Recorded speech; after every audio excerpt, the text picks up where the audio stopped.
Buenos días, soy Jonathan Ferreira, soy administrador de sistemas aquí en OneGo Live y os voy a presentar hoy una webinar sobre cómo sobrevivir a un ciberataque en SAGE X3. ¿De acuerdo? Me gustaría comenzar la exposición con una especie de taller directamente para que vierais qué es lo que vamos a ofrecer como producto, ¿de acuerdo? Entonces, en primer lugar, lo que vamos a hacer es, vamos a eh, poner de manifiesto como si nos hicieran o nos hubieran hecho un ataque en fin de semana y nuestro aplicativo, nuestro ERP, un SAGE X3, estuviera ahora mismo caído, borrado directamente el servidor, ¿de acuerdo? Borrado los datos, encriptados. Entonces nosotros nos encontramos el lunes a las 8 de la mañana con que no podemos entrar a SAGE, con que no podemos trabajar, ¿de acuerdo? Entonces, en primer lugar, lo que me gustaría es enseñaros, pues esta es nuestra máquina de SAGE, aquí en GoLive, ¿de acuerdo?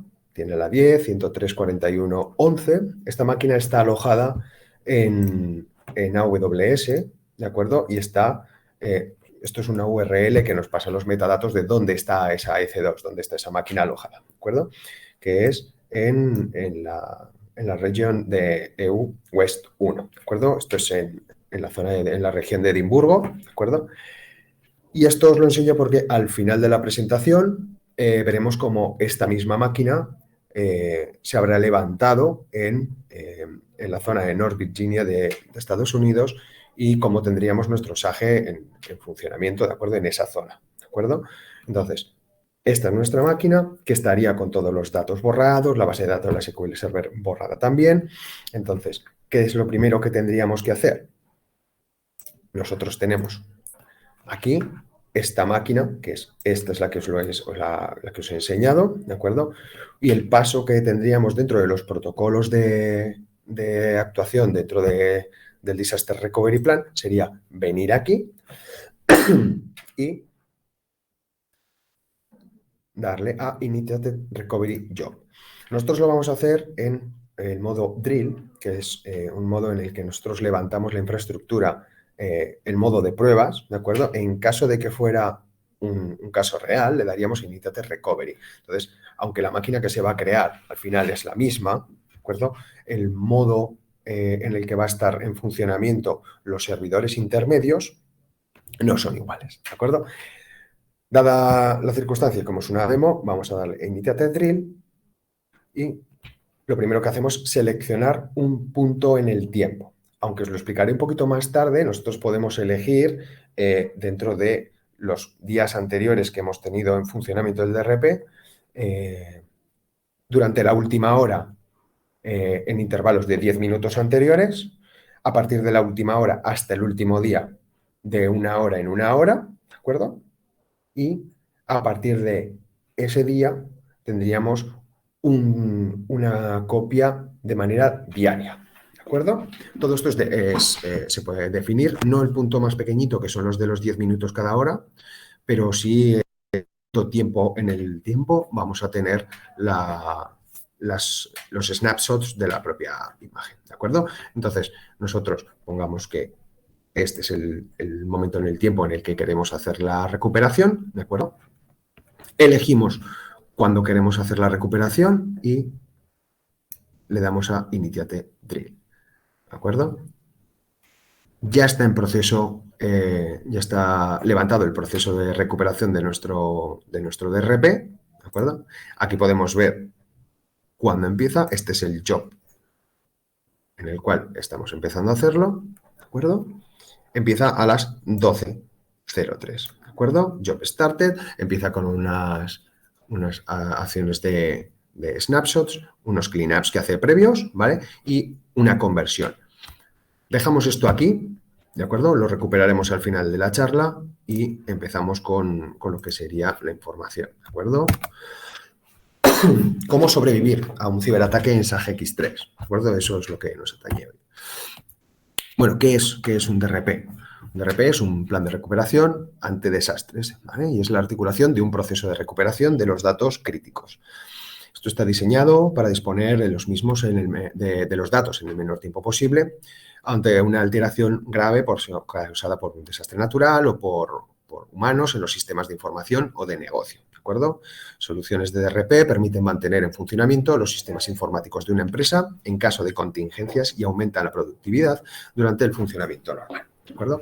Nosotros lo que tenemos que ver como un DRP es, da igual lo que nos esté pasando en nuestra sede, da igual donde tengamos alojados nuestros datos, nosotros podemos levantar esa infraestructura de negocio en otro sitio y poder seguir trabajando en el menor tiempo posible.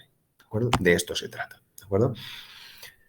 ¿Qué es lo que abarca el DRP? Bueno, lo primero, la definición de los elementos a proteger, qué es lo que necesitamos para poder seguir funcionando, definir los niveles de protección, cuáles son esos requisitos de protección, determinar el escenario de fallo y acciones, o sea, tenemos que saber cuáles son las casuísticas en que se nos pueden dar, si nosotros tenemos los sistemas ahora mismo on-premise dentro de nuestra infraestructura, tenemos que saber si solo los tenemos en una sede, qué pasaría, hay que ponerse en casos de qué pasaría si pues, el edificio donde los tengo sufre un derrumbe y todos mis servidores quedan destruidos, ¿de acuerdo?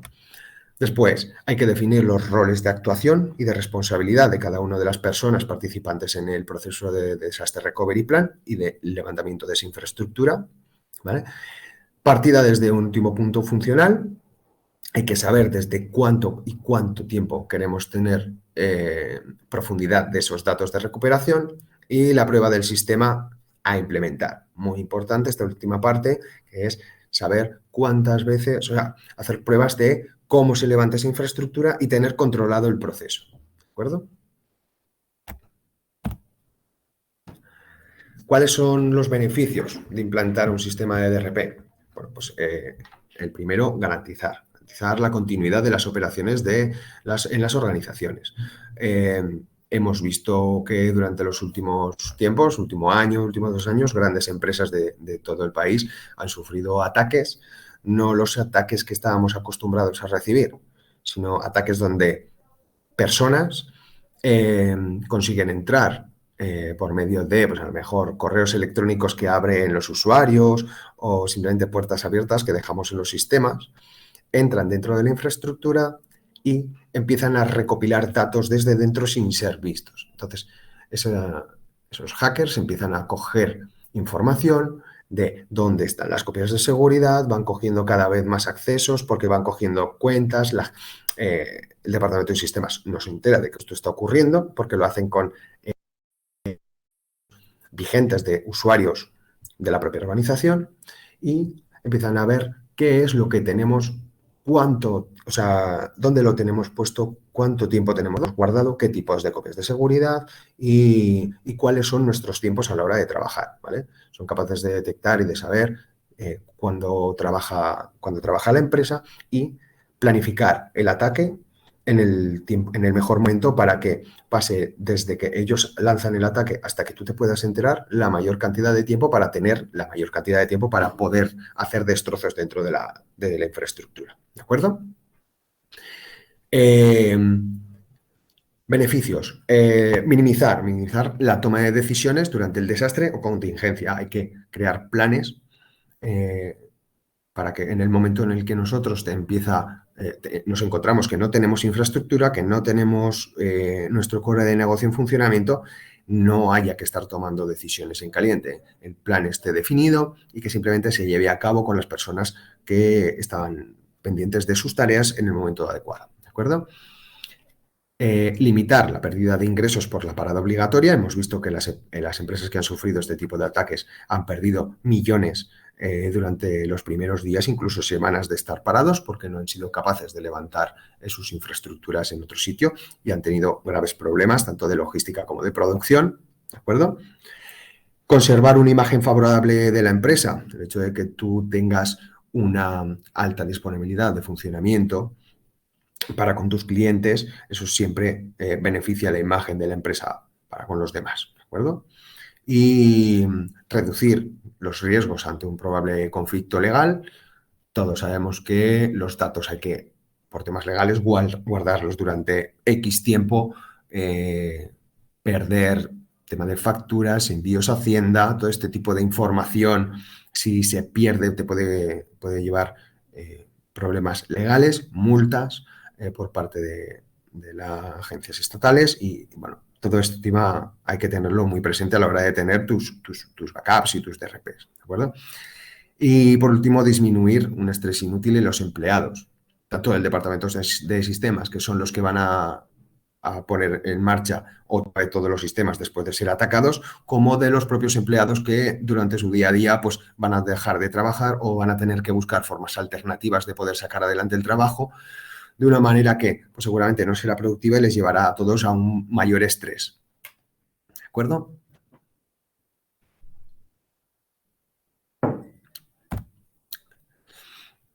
¿Cuál es el procedimiento de implantación de un DRP? ¿Vale? En primer lugar, determinar el alcance. ¿Vale? Determinamos con los responsables de la organización qué sistemas son críticos, así como los tiempos máximos de interrupción deseados. ¿Vale? Lo primero que necesitamos saber es cuáles son los servidores en los cuales está alojado el core de negocio y así como los tiempos que queremos hacer, cuánto tiempo queremos estar parados o cuánto tiempo somos capaces de estar parados, ¿vale?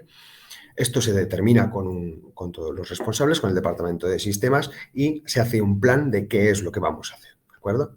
Después, la estrategia del DRP. Determinamos el presupuesto que tenemos para hacer el Disaster Recovery Plan y cuál puede ser la mejor estrategia de implantación.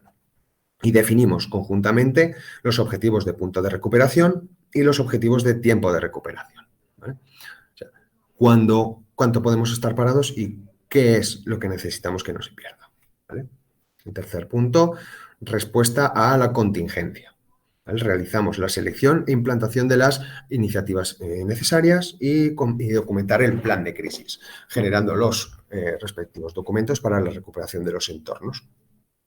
Cuando realizamos estos planes hay que definir de manera muy granular cuáles son las tareas de cada una de las personas, cuándo se van a llevar a cabo, con qué tiempo se van a llevar a cabo y que todo el mundo sepa exactamente lo que hay que hacer para no tomar ninguna decisión en caliente, ¿de acuerdo? Que todo esté previamente pactado. ¿Cómo se consigue un correcto funcionamiento de los levantamientos de los DRPs cuando realmente hay una situación de crisis? Teniendo pruebas, mantenimientos y revisiones de la estructura. Hay que tener monitorizada toda la infraestructura, tanto la on-premise o donde se tenga, como la del DRP, saber que en todo momento se está haciendo las sincronizaciones necesarias y que tenemos los datos necesarios para poderlo levantar y hacer revisiones periódicas y planes de prueba de ver que podemos levantar la infraestructura y que todo sigue funcionando. Hacer pruebas en las cuales pues, tú metas un pedido dentro de tu ERP y ver que ese pedido está dentro de tu infraestructura de DRP pues, a los 5 minutos donde tú levantas toda la infraestructura, haces tus pruebas y dices, pues mira, efectivamente aquí tengo los datos que acabo de crear hace 10 minutos. Todo esto sigue funcionando, ¿de acuerdo? Hay varias opciones de DRP. Nosotros, bueno, estamos hablando de las opciones de Elastic Disaster Recovery, que es en la que vamos a ser más profundos, ¿vale? Se puede hacer dentro del hardware físico proporcionado por nuestro cliente. O sea, uno puede montar los sistemas dentro de otro sistema on-premise. Puedes hacer una réplica en el cloud de toda tu infraestructura y pasarlo directamente, tener dos infraestructuras, una en funcionamiento y una en stand-by, esperando a ser utilizada.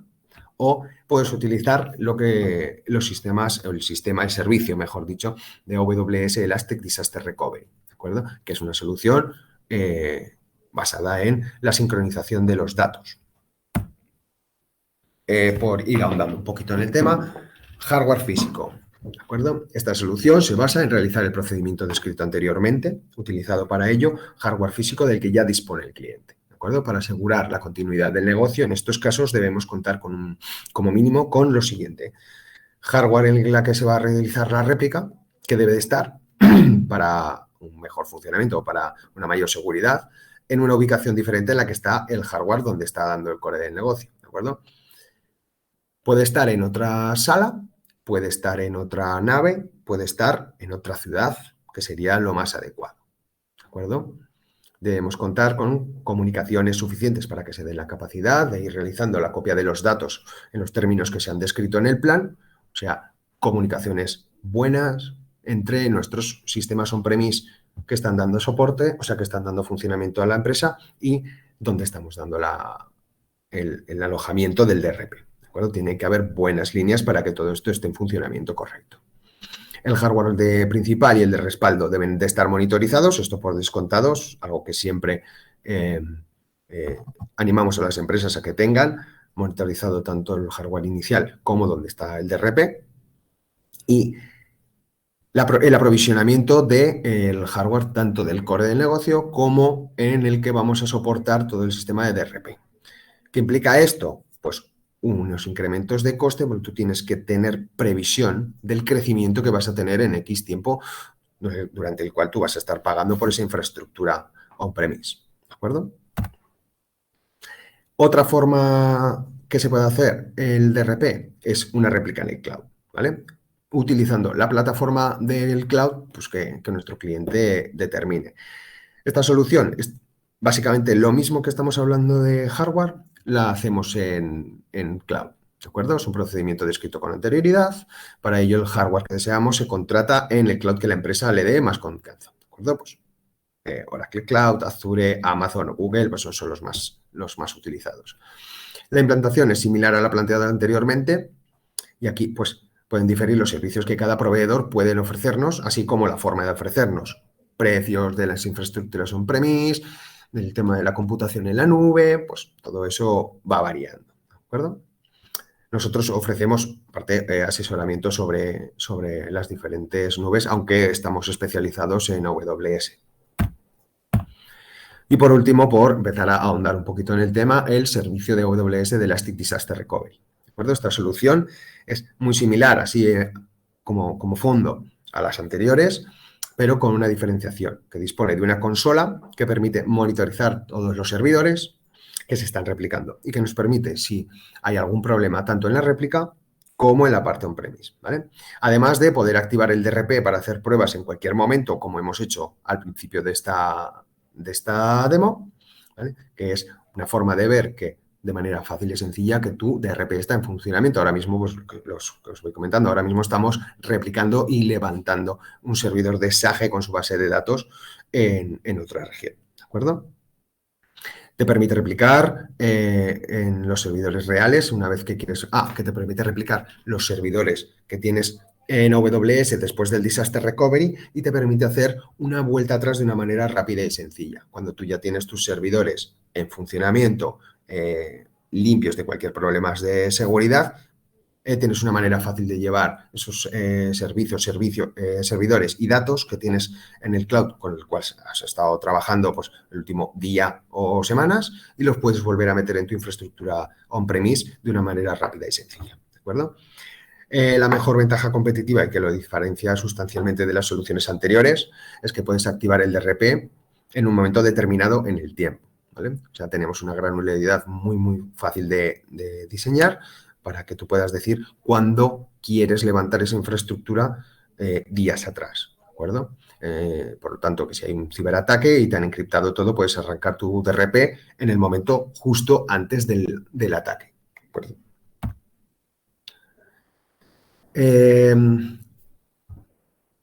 Elementos claves de la ciberseguridad en tu empresa. Pues eso, una de las grandes preocupaciones, lo que vamos hablando, comentando durante la reunión, una de las grandes preocupaciones de cualquier negocio hoy en día, pues es la seguridad y que vamos, que es que todos sabemos que ahora mismo las reglas del juego con las aplicaciones de los ransomware y de la forma de trabajar que tienen los hackers han cambiado todo mucho, ¿de acuerdo? Hay que proteger los datos contra los hackers, que se han convertido en una piedra angular para mantener la confianza entre los clientes. Uno de los valores que diferencia y que ofrece Elastic Disaster Recovery es que permite la recuperación de la información en un punto en el tiempo, como ya hemos comentado, y que esta información, si ha sido encriptada, pues bueno, la podemos recuperar justo con anterioridad. No tenemos que pagar esos desorbitados importes que nos piden las empresas o los hackers que tienen nuestra información encriptada, ¿de acuerdo? Características y beneficios de las tres estrategias, un poco diseñado o visto para, en líneas generales, ¿vale? Pues que es una solución de grado empresarial tanto para on-premise como para cloud como para el Elastic Disaster Recovery, ¿vale? Coste total de la propiedad, pues bueno, on-premise tú tienes que aprovisionar y ser capaz de saber cuánto vas a crecer y cuánto vas a tener que replicar y tienes que comprar o hacer renting de esos servicios, de esos servidores on-premise con anterioridad, entonces el coste es muy, muy alto, ¿vale? En las soluciones del cloud, donde tú tienes que tener toda la infraestructura ya montada dentro del cloud, pues bueno, tienes que tener aprovisionado, aunque de una menor manera, los servicios de computación necesarios y tienes que ir pagándolos pues, mensualmente por tenerlos en funcionamiento en caso de que fuera necesario, ¿vale? La diferencia con Elastic Disaster Recovery es que no tienes la infraestructura montada constantemente. Simplemente, como os explicaré dentro de un rato, tienes unos servidores de replicación que son los que se encargan de estar en funcionamiento y en el momento de que necesitas montar la infraestructura es cuando empiezas a crear de manera automática todos esos servidores que tú necesitas. No los tienes que tener ya previamente aprovisionados, ¿de acuerdo? El despliegue y el mantenimiento automatizado, obviamente, es positivo para los tiene que estar automatizado en las tres formas de Disaster Recovery Plan. Obviamente, dentro de los temas de on-premise y de cloud no es tan fácil de probar porque no tienen estos sistemas de drill como tenemos en el servicio de Elastic Disaster Recovery. Se pueden probar, obviamente, de hecho hay que probarlos, pero bueno, el hacer una prueba de cómo funciona el Disaster Recovery, si tienes los datos, te cuesta bastante más. No es una manera tan inmediata, ¿de acuerdo? Fácil de escalar, obviamente solo en temas cloud es factible la escalabilidad vertical de una manera rápida y sencilla. Temas on-premise tendrías que volver a aprovisionar todos los sistemas en caso de que lo necesitaras, ¿vale? Self-service del DRP, el único que tiene pues, temas de monitorización y de funcionamiento automático, ya automatizado de manera previa, es el Elastic Disaster Recovery, ¿vale? Los otros tienes que tenerlos monitorizados y el funcionamiento tiene que ser de una manera más manual, es más manual, ¿vale? Flexibilidad entre las infraestructuras, lugar del DRP con el software definido y la recuperación a fecha de hora determinada, pues esto solo lo tienes con el Elastic Disaster Recovery. ¿De acuerdo? Con este tipo de servicios. Bueno, 5 razones por las que montar un DRP con Elastic Disaster Recovery.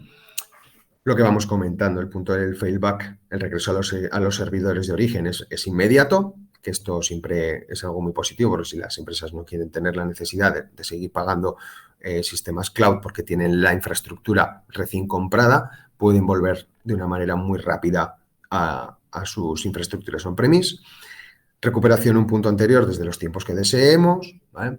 El RPO ante un desastre es muy próximo a cero y dependerá principalmente de la latencia y la calidad de la red de las empresas y del servidor de destino de AWS. ¿De acuerdo? Tenemos el mejor RTO del mercado gracias a la conversión automática de los servidores y del origen de las instancias de AWS, ¿vale? Y una orquestación automatizada, el DR, a gran escala, ¿vale? Y un coste muy flexible que solo pagará por lo que se use en cada momento. ¿Para qué estamos utilizando también el Elastic Disaster Recovery? Para hacer migraciones de... Todo el mundo sabe que ahora mismo el futuro de las infraestructuras de las empresas no está en aprovisionar máquinas on-premise para dejarlas ahí y estar pagando por ellas. Es el pago por servicios y lo que están haciendo las empresas es migrar todas sus infraestructuras a la nube. ¿De acuerdo? El crecimiento de estas plataformas es exponencial y ahora todas las empresas están mirando al futuro hacia estos productos. Con Elastic Disaster Recovery nosotros somos capaces de diseñar un plan de migración, aparte que tal cual se utiliza para los DRPs, pero en vez de conteniendo la necesidad de o la espera de tener una catástrofe para estar en la nube, sino se planea toda la migración a la nube con este servicio y en el momento en el que queremos dejar de dar servicio on-premise, se pasa directamente a la nube con la misma facilidad con la cual arrancamos un DRP, ¿verdad? Entonces, se utiliza como calzador para entrar en el mundo de la nube y dejar atrás todo el mundo de on-premise, todo el mundo de los servidores físicos, ¿vale? Y todo, claro, esto te olvidas del estrés que supone el cambio de marcha, de un cambio de infraestructura motivado por los límites de escalabilidad y de la obsolescencia. Los cambios de máquinas dentro de las empresas suelen ser bastante costosos a la hora de hacer las migraciones y suponen bastante estrés, ¿vale?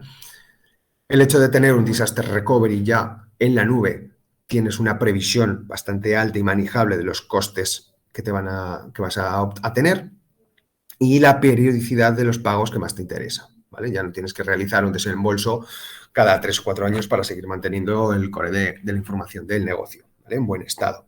Uno tiene unos cálculos de cuánto cuesta al mes. Hay un montón de planes diferentes de ahorro en AWS, donde tú vas a tener periodos de permanencia, si quieres, donde los ahorros de costes van a ser tremendos. Todo esto se puede ir preveyendo, ¿vale? Y después, una flexibilidad total en cualquier momento, porque claro, si una cosa te da las migraciones a la nube es flexibilidad a la hora de la escalabilidad y sobre todo de mayor capacidad para la investigación, para poder desarrollar productos nuevos. Tienes a golpe de clic toda la computación y los servicios necesarios para hacer pruebas y para hacer evoluciones dentro de tu propia infraestructura. Entonces, esos son uno de los puntos más importantes a la hora de hacer las migraciones a AWS. Ciclo de vida de la migración con AWS Elastic Disaster Recovery, ¿vale? Bueno, la simplificación del viaje a AWS con las herramientas automatizadas de migración, lo que vamos diciendo de cómo hacemos que las empresas con este tipo de implementación de Disaster Recovery empiecen teniendo las cosas en su empresa y vayan directamente a la nube, ¿vale? Primero, pues muy parecido a lo que es la implantación del DRP, identificar qué máquinas, las redes y el tamaño de los derechos, las instancias. Después, la instalación de los agentes, que ahora os explicaré cómo funciona el propio servicio. Configuración de las plantillas para poder lanzar la aplicación en el momento dado, ¿vale? Creación de las máquinas de prueba objetivo, lanzar las máquinas objetivo de prueba de una manera no disruptiva, ¿vale? Y cómo esas máquinas en el momento en el que hemos arrancado el DRP automáticamente se convierten ya en las nativas propias del core en AWS. Y bueno, ahora os voy a explicar un poquito cómo funciona el servicio como tal, ¿vale? Esta parte de aquí serían nuestra empresa, ¿vale? El data center. Entonces, nosotros lo primero que hacemos es, hacemos una creación de unos entornos en AWS, ¿de acuerdo? Con sus redes, sus VPCs y sus historias, ¿vale? Y creamos entre ellos una VPN IPsec, ¿de acuerdo? Para que haya comunicación entre esa parte de AWS y nuestra parte on-premise. Cuando tenemos esa comunicación establecida, instalamos dentro de los servidores on-premise unos agentes de replicación, ¿vale? Que son nativos de la propia infraestructura que estamos montando. Entonces, en el momento en el que nosotros instalamos esos agentes de replicación, esos agentes empiezan a mandar información a la infraestructura del DRP, creando unos servidores. Bueno, se quedan establecidos los servidores, cuáles son, que ahora os lo enseñaré a la hora de hacer el DRP. Bueno, la parte inicial que hemos hecho se veía qué servidor íbamos a replicar. Y aquí lo que te crea es un servidor de replicación con volúmenes SBS que se van atachando a esos servidores de replicación, que son los que están en constante sincronización con los agentes de los servidores que tenemos on-premise, ¿de acuerdo?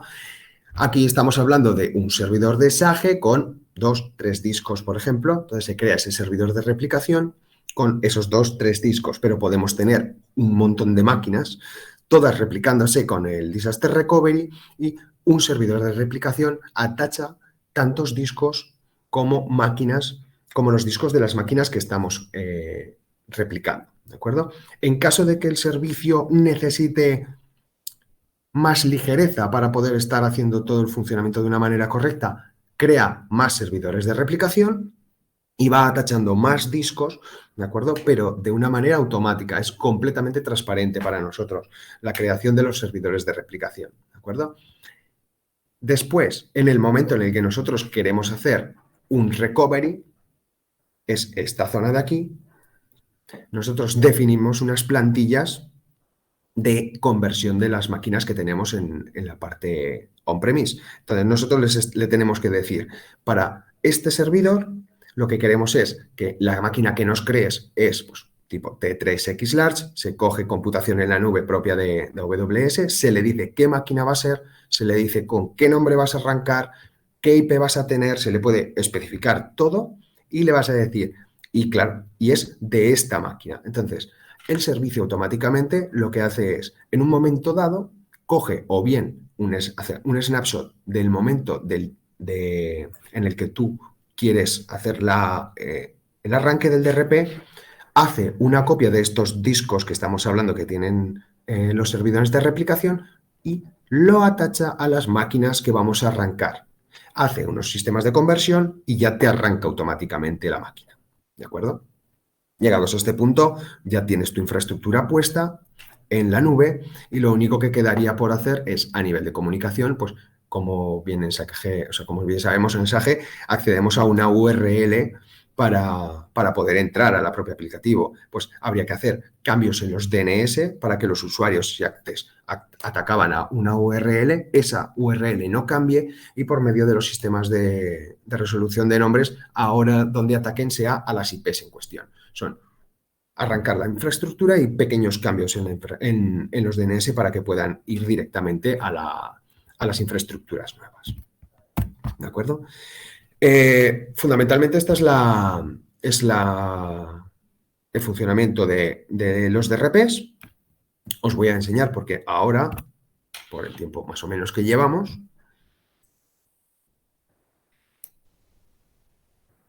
tenemos aquí, este es el proceso que hemos iniciado con anterioridad, ¿vale?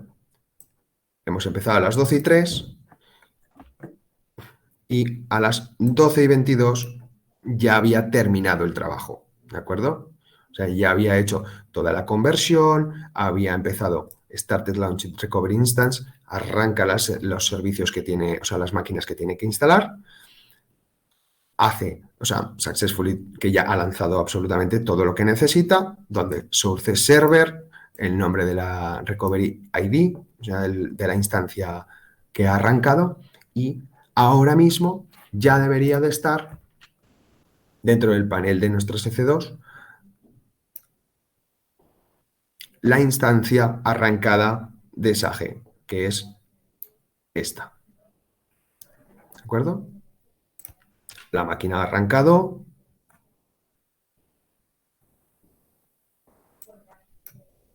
En el tiempo que hemos dicho. ¿De acuerdo? A las 10, bueno, esto es hora UTC, son 2 horas más, serían las 12:25 cuando ya la máquina está arrancada.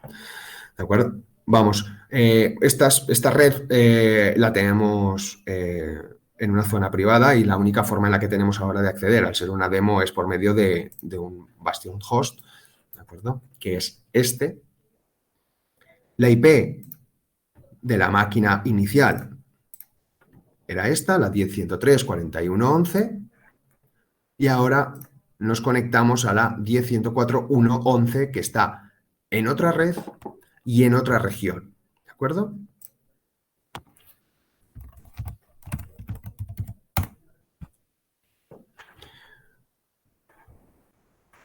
Con las opciones de inicio de AWS nos reinicia la máquina y hace unas opciones más pero propias del propio sistema operativo. Entonces, nos tarda un poquito más en el tiempo a la hora de poder arrancarla. Esto se podría alargar bastante más. Entonces, vamos a ver si después de de las preguntas que habéis ido dejando en el chat durante toda la conferencia, pues podemos volver a entrar a ver si va haciendo todas las opciones del propio sistema operativo y nos deja acceder para que podáis ver cómo Sage se ha arrancado dentro de la máquina que está ahora mismo en la zona de Edimburgo, o sea, de North Virginia. ¿Vale? Vamos a ver. Preguntas. Habéis dejado... A ver, buenos días. Mi pregunta es sobre ciberseguridad. Sage está corriendo en Windows. Si me entra un ransomware que se activa al cabo de una semana, el sistema de DRP que estás contando ayuda en este escenario. Efectivamente. En el momento en el que nosotros tenemos constancia de cuándo tenemos el ataque por medio del ransomware, cuando nos han encriptado los datos, la base de datos, nosotros podemos levantar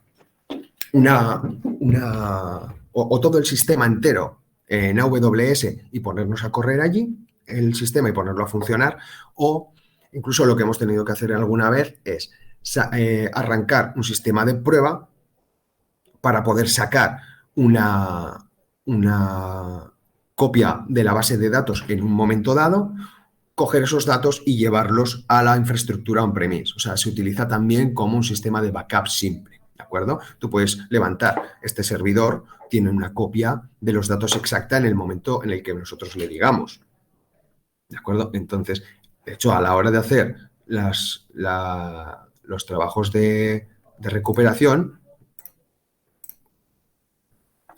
aquí le podemos decir cuándo queremos la última copia, ¿de acuerdo? Esto está montado desde hace unos días, entonces solo tenemos esta aquí, pero nosotros podemos levantar una opción de prueba, un servidor de prueba y hacer una copia de seguridad y pasarla on-premise.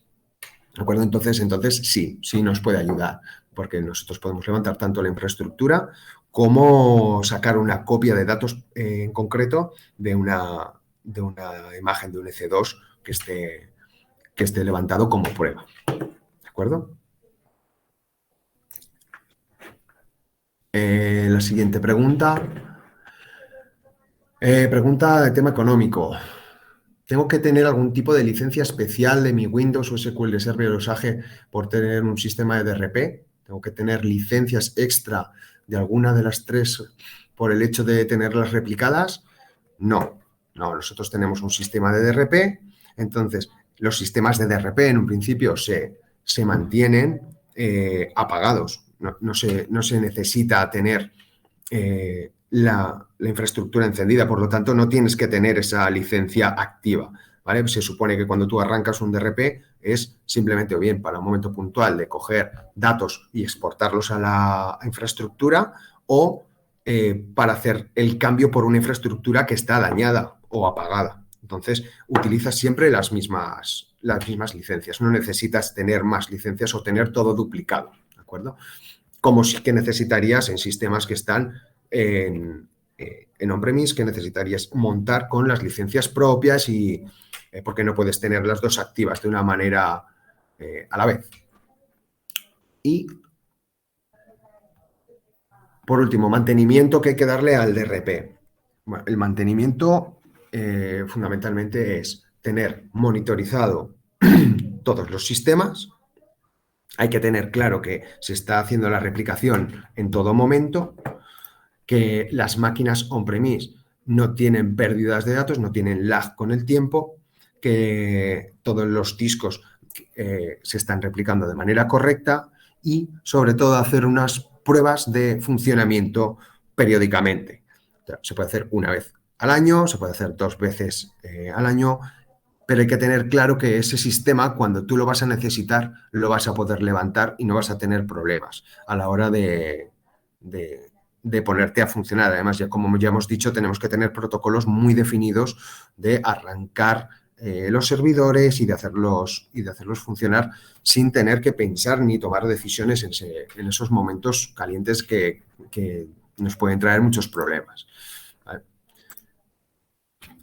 Me gustaría poder enseñaros cómo entra la máquina, pero bueno, esto lo tenía un poco previsto que los sistemas con las actualizaciones de Windows que hace previas, los scripts iniciales me tardan un poquito más de lo que la webinar me iba a permitir. Pero vamos, os lo he enseñado en la consola. La máquina que crea es la que aparece aquí y que aparece en la parte de North Virginia, ¿de acuerdo? Y bueno, y cuando se ha arrancado la máquina, que también os lo he enseñado en la zona de monitorización, ¿de acuerdo? La base de datos arranca, los sistemas de SAC arrancan también y bueno, se podría empezar a trabajar sin ningún problema. Y bueno, pues con esto doy por finalizada la presentación. Gracias a todos por venir. Os dejo aquí los datos de contacto de OneGoLive. Estaremos encantados de ayudaros en la implantación de estos sistemas y bueno, que espero que os haya resultado útil. Muchas gracias a todos.